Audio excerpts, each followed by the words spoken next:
Buenos días, el día de hoy vamos a hacerles una presentación acerca de las políticas y las leyes a través de una línea del tiempo desde los años 1950 a 1960. Esta época la llamamos las semillas del cambio y el grito por la dignidad. En los años 50, el mundo empezaba a sacudirse de las cenizas de la Segunda Guerra Mundial y a gastar una nueva conciencia sobre los derechos humanos. La Declaración Universal de los Derechos Humanos de 1948 no era solo un documento, era una promesa, un ideal que susurraba que la educación era un derecho innegable para todos. Fue un ambiente donde surgieron los primeros programas de educación especial, aunque todavía con un enfoque muy asistencialista. Las personas con discapacidad eran vistas como objetos de caridad, más que como sujetos de derechos. Sin embargo, en el trasfondo ya se escuchaban las primeras discusiones sobre la integración escolar, pequeñas voces que se sumaban al coro creciente del movimiento por los derechos civiles en Estados Unidos, que exigía igualdad y justicia para todos. De ahí llega la década de 1960 a 1970. Esta época la llamaremos abriendo puertas paso a paso. La década de los 60 fue un torbellino de cambios. La Convención de la UNESCO contra la discriminación en la educación en 1960 marcó un punto de inflexión empujando a los países a generar legislación que de a poco comenzaba a reconocer el derecho a la educación para personas con discapacidad. Se empezó a usar la palabra integración educativa, un concepto prometedor, pero la realidad era que muchos estudiantes con discapacidad ahora eran segregados en escuelas especiales. Aún así, en América Latina se veían los primeros programas de educación especial, pequeños pasos en el camino hacia la inclusión. Era una época de movimientos estudiantiles y reformas educativas, donde la juventud alzaba su voz exigiendo un sistema más justo y accesible. Llega la década de 1970 a 1980. Este fue un nuevo horizonte de pensamiento. Los años 70 trajeron consigo una mirada más profunda sobre la educación.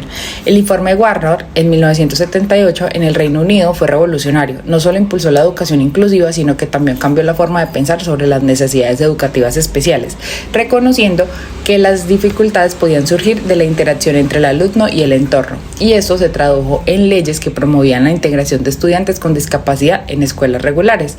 Aunque todavía persistían barreras estructurales, se intensificaron las primeras investigaciones sobre la educación inclusiva, sembrando las bases para un futuro más equitativo. El concepto de derechos humanos se expandía, permeando cada vez más el ámbito educativo.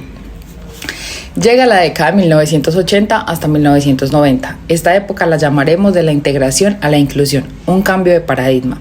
La década de los 80 fue crucial para el afianzamiento del concepto de educación inclusiva, impulsado por el informe de la UNESCO sobre educación especial en 1988. Se promulgaron leyes que promovían la accesibilidad escolar, reconociendo que no bastaba con abrir la puerta, sino que el espacio debía ser transitable para todos. Sin embargo, es importante recordar que en estos años la inclusión se centraba principalmente en la discapacidad física, dejando a otros grupos vulnerables en la sombra. A pesar de esto, se consolidó el concepto de educación integrada, una idea que empezaba a tomar fuerte. El telón de fondo de esta década fue un evento monumental, la caída del muro de Berlín en 1989, un símbolo de la apertura y el fin de las divisiones, que de alguna manera resonaba con el espíritu de una educación sin barreras. En la segunda parte de nuestra línea cronológica, vamos desde 1990 al 2025. Entonces, Salamanca y el grito global por la educación para todos. Esto es puntualmente de 1990 al 2000. Los 90 fueron definidos por la Declaración de Salamanca en el 94, que consagró la educación inclusiva como un derecho fundamental. Esto impulsó reformas y programas en América Latina, ampliando la inclusión más allá de la discapacidad y fomentando el acceso global a la educación.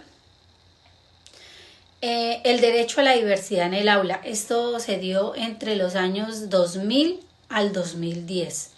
En los años 2000, la Convención de la ONU en el 2006 afianzó el acceso a la educación inclusiva, reconociendo la diversidad como esencial. Las políticas en América Latina se fortalecieron y la tecnología empezó a abrir nuevas puertas para la accesibilidad. En el año del 2010 al 2020 tenemos a la inclusión como pilar del desarrollo sostenible. Entre los años 2010 ampliaron la inclusión para todos los grupos vulnerables.